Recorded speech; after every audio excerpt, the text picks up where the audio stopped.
Hoje eu vou falar sobre meu pai, Sukeiichi Ono, que nasceu no Japão em ano 1901.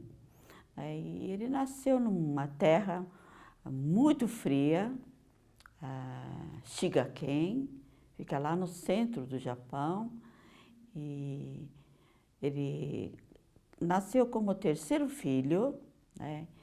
E por isso o mais velho é mais respeitado, mais esperado, mais cobrado talvez.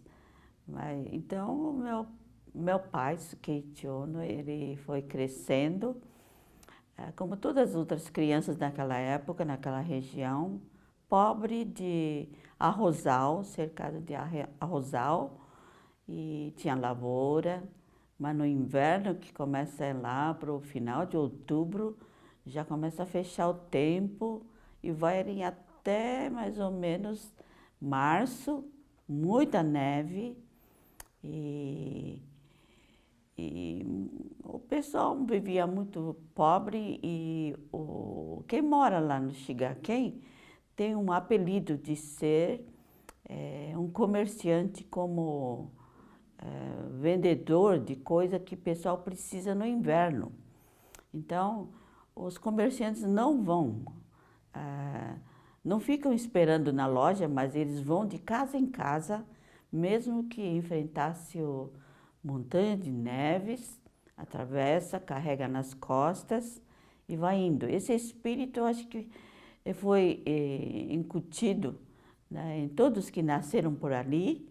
Então, acho que meu pai tinha esse espírito de querer fazer as coisas que ninguém faz. Inverno, ninguém quer fazer, arriscar o frio e o perigo de nevasco. E, cresceu nesse ambiente. Então, ao chegar à idade de adolescente, mocidade, começou a sonhar em ir para uma cidade grande. Sendo o terceiro filho já, então podia sair de casa, né? E ele queria aventurar também, sair daquele ambiente fechado, de lutas difíceis, de frio e também de pobreza. E ele teve uma oportunidade de ir para a Coreia, né? Naquele tempo era a Coreia uma só, chamava-se Chosen, né? Chosen. E ali estava o segundo filho, irmão, né? Segundo irmão dele, que foi aventurar também. Mas ele acabou adoecendo lá e sofreu mais frios lá também e acabou falecendo. Então, nessa época, meu pai foi para socorrer esse irmão lá em Coreia e acabou trazendo os restos mortais dele numa caixa em lágrimas. Toda vez que ele conta essa história, ele chora, né? E ele lamenta a perda do seu irmão. Mas depois disso, então, ele foi para Osaka, que era uma grande metrópole daquele tempo, e ele foi fazer alguns cursos, né, técnicos. Ele aprendeu várias coisas, teve formação técnica de várias áreas, inclusive, não sei como, foi abraçar o trabalho de alfaiataria. Conseguiu montar uma loja, né? Teve várias pessoas ajudando ele e então a loja estava lá no centro de Osaka daquele tempo, e essa alfaiataria era confecção de roupas de mulheres, né? Vestidos de mulheres e crianças. E depois ele pegou o uniforme das escolas e ele percorria Osaka de norte ao sul, leste a oeste, de bicicleta, E ele teve, né, um futuro próspero, né? Sonhou um futuro bem próspero, mas havia muitas tentações para jovem que veio do interior, e muita tentação, e podemos imaginar quanta coisa que poderia ter levado meu pai para outro lado da vida, né? Se não fosse uma noite que ele passou em frente à Igreja Metodista Livre de Osaka, Nipponbashi, que estava realizando uma reunião especial de evangelismo.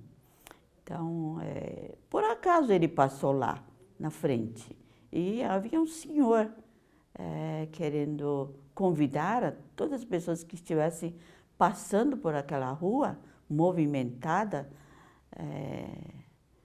e pegou meu pai e falou: vamos entrar, por favor, entre.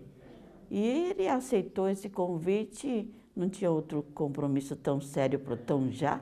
Então ele acabou entrando lá por causa da gentileza, a maneira de convidar desse senhor de idade, e acabou entrando. Entrou e ouviu a mensagem, não estava entendendo muito bem, mas ao passar de alguns tempo, né, meia hora, uma hora, ele sentiu uma coisa muito diferente lá dentro, e naquela noite já foi feito apelo, né? E meu pai, que cresceu num ambiente budista, né, que tinha imagem dentro de sua casa, santuário, tinha até um templo perto da casa dele na infância, mas ele, não sei como, conseguiu deixar toda essa crença e acabou abraçando a pessoa de Senhor Jesus Cristo, que tinha dado a vida por ele. E essa reunião prosseguiu por uma semana, e meu pai não deixou nem um dia sequer, e foi participar toda noite, e cada noite havia um pastor que ajudava, aconselhava: o que vocês entenderam? Ficou alguma dúvida? Né? E isso ajudou muito meu pai a entender melhor. Em uma semana, ele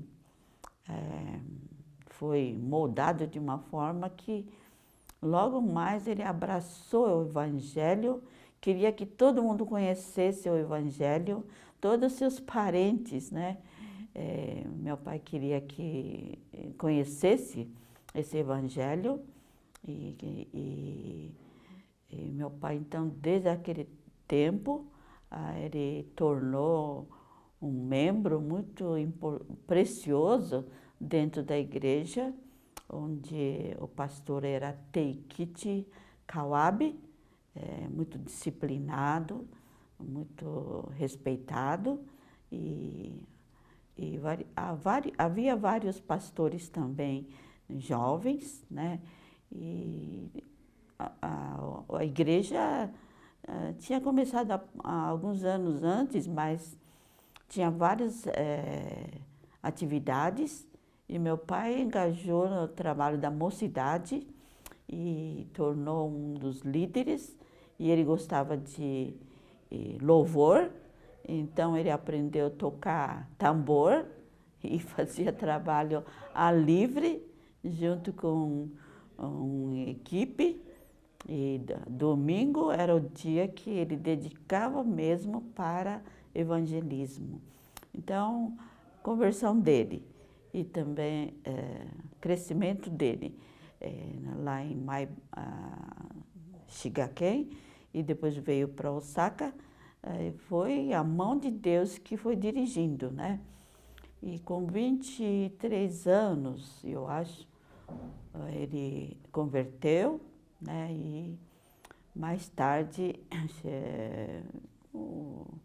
ele precisava casar, ele pensou em casar, né? E os pastores aconselhavam, né?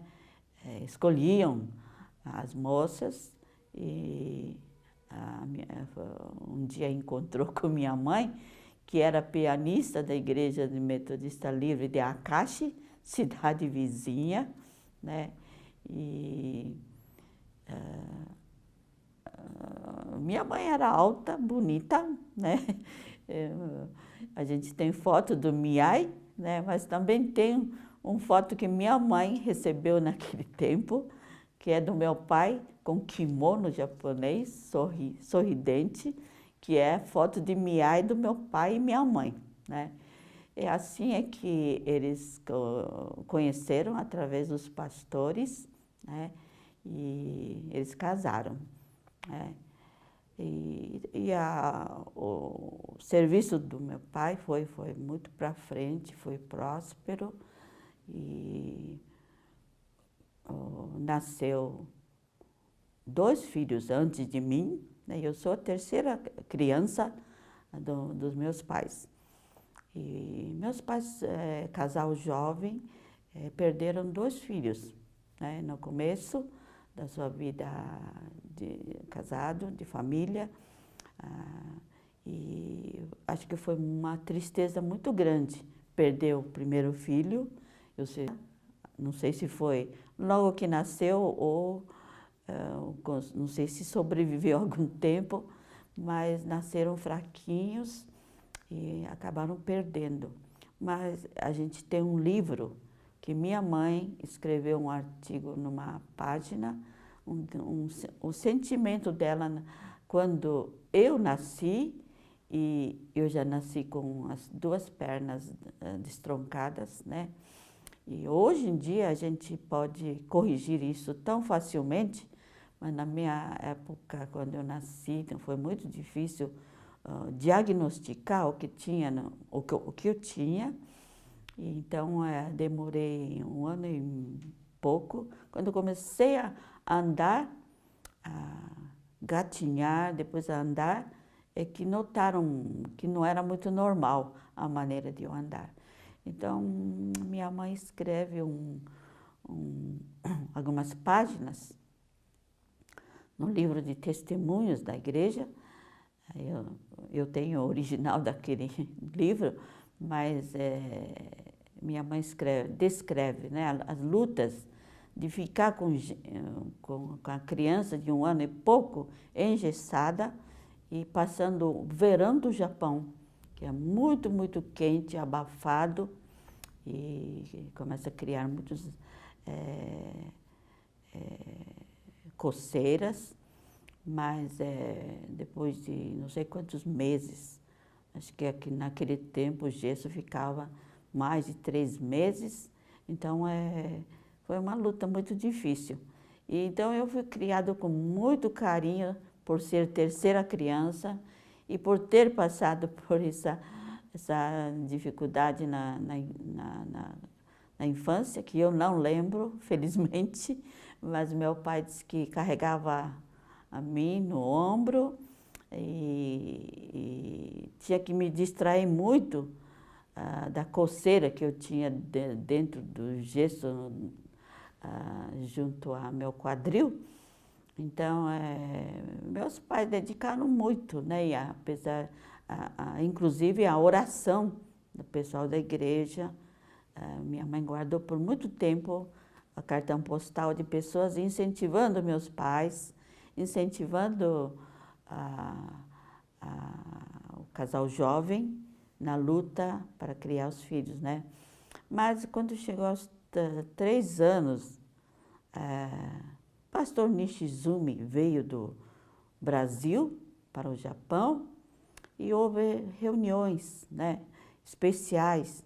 Centenas de pessoas reuniam em Arima e ali meu pai ouviu um desafio muito grande, né,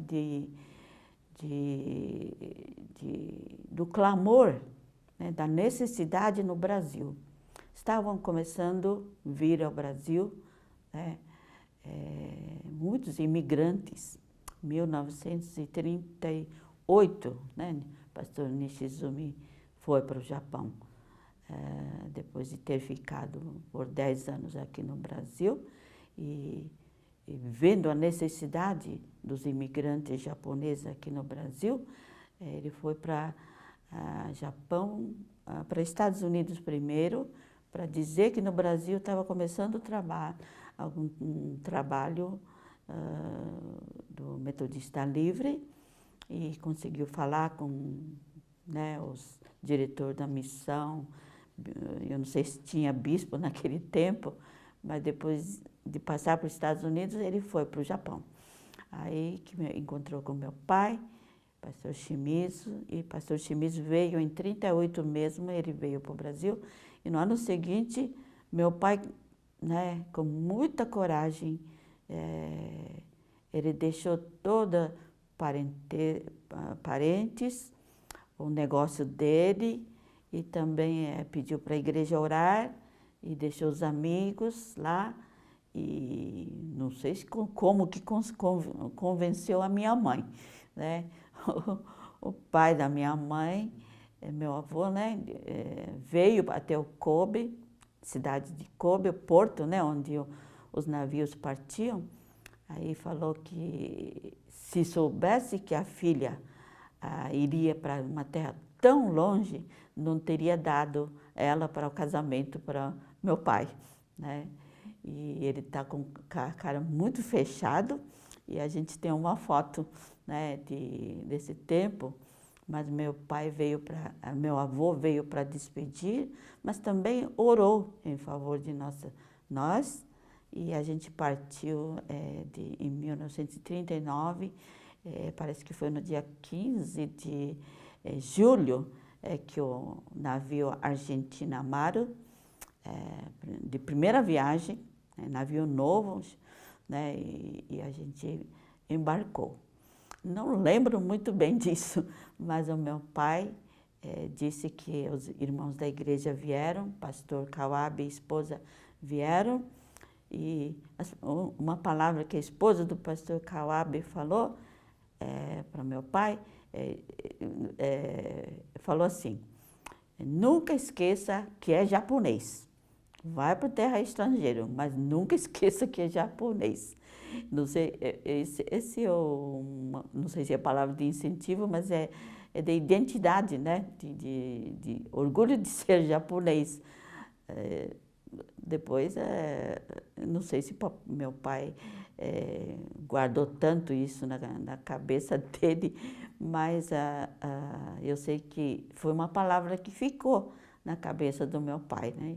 Viagem do navio, eu não lembro muito bem, porque eu tinha 33 anos e meio, mas uma coisa eu lembro, que compraram um biscoito bem crocante, compraram e me deram, gostei muito, mas também passei por uma dor lá dentro do navio, porque a gente dormia no beliche, e eu caí do beliche, cortei a testa, até hoje tenho cicatriz, e foi um susto muito grande, né? E me carregaram e levaram para a enfermaria, né? Então, mas eu sei que mais tarde eu vi foto de meu pai e minha mãe, né, dentro do navio, instruindo e encorajando, evangelizando durante um pouco menos de 40 dias. Geralmente o navio demorava 40 dias, né?